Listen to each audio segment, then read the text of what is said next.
ஒவ்வொரு பெண்ணிடமும் தாய்மையை பார்க்கிறேன். அவர்கள் தொழில் துவங்கினால் சோலோபனராக பார்க்கிறேன். அவர்களுக்கு செல்வம் கிடைக்க வேண்டும் என்று கடவுளிடம் வேண்டுகிறேன். ஏன்னா பெண்ணிடம் பணம் கிடைத்தால் அவள் குடும்பத்திற்கு மட்டுமே செலவு செய்கிறார். இது எல்லா பேரறிஞர்களும் ஒத்துக்கொண்ட உண்மை. ஆனால் ஆணிடம் பணம் கிடைத்தால் அப்படி ஆணித்தனமாக கூறுகின்ற நிலைமையில் நான் இல்லை. உங்கள் அனுபவம் எப்படி? நானும் இல்லை.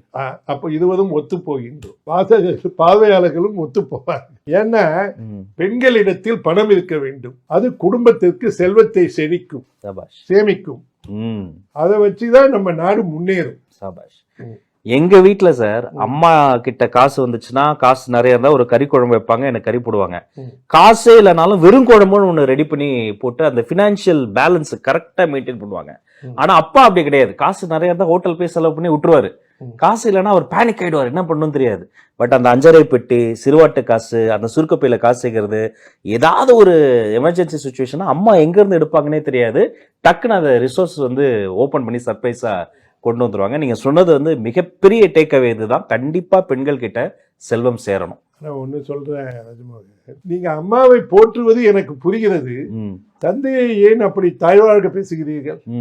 அவர் என்ன பண்ணாரு? தன்னுடைய மகன் நன்றாக அனுபவிக்க வேண்டும் என்றுதானே செலவு செய்தார்.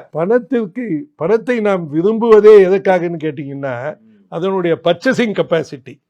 பணத்தை வைத்துக்கொண்டு நாம் அதை செலவு செய்யவில்லை என்றால் அதை நாம் அனுபவிக்கவில்லை. உங்ககிட்ட பணம் கொடுக்குறேன், அதை ஒரு கண்ணாடி பாக்ஸில் போட்டு வச்சிடுங்க, 100 வருஷம் தான் கழிச்சு திறக்கலாம் அப்படின்னா அந்த பணத்தால் உங்களுக்கு என்ன நன்மை? அதனால் உங்கள் தந்தை செய்ததும் சரி, தாய் சமையல் செய்ததும் சரி, ரெண்டுமே சரி. நீங்க 2 பேரையுமே போற்ற வேண்டும். நிறைய வீடியோஸ்ல, நிறைய கண்டென்ட்ல, நிறைய மேடைகள்ல நிறைய சொல்றீங்க சார். அல்டிமேட்டா நான் கேட்க நினைப்பது, நீங்க என்னதான் பண்ண போறீங்க? எதை நோக்கி இதெல்லாம் பண்றீங்க? நீங்க எதையெல்லாம் மாத்த போறீங்க? நான் எதையுமே மாத்தலை சார். ஒன்றே செய், நன்றே செய், அதை இன்றே செய். அது செய்ய வேண்டியது என்ன? நீங்கள் எங்கே இருக்க வேண்டும் என்பது உங்களுக்கு தெரியும். ராஜமோகன், இப்போ உங்களையே எடுத்துப்போம். நீங்க சர்க்கரையை விட்டீங்க. ஏன் இவ்வளவு நாள் எடுத்துக்கிட்டீங்க சர்க்கரையை விடத்துக்கு? நான் சொல்ற வரைக்கும் ஏன்னா உங்களுக்கு தெரியாதா? நிச்சயம் தெரியும். நீங்கள் எங்கே போக வேண்டும் என்பது உங்களுக்கு தெரியும். நீங்கள் அங்கே இல்லை என்பதும் உங்களுக்கு புரியும். நான் உங்களை அங்கே அழைத்து செல்ல விரும்புகிறேன், அங்கே தக்க வைக்க விரும்புகிறேன். இதற்காகத்தான் இந்த ஐஓன்னா என்ன? Love your self.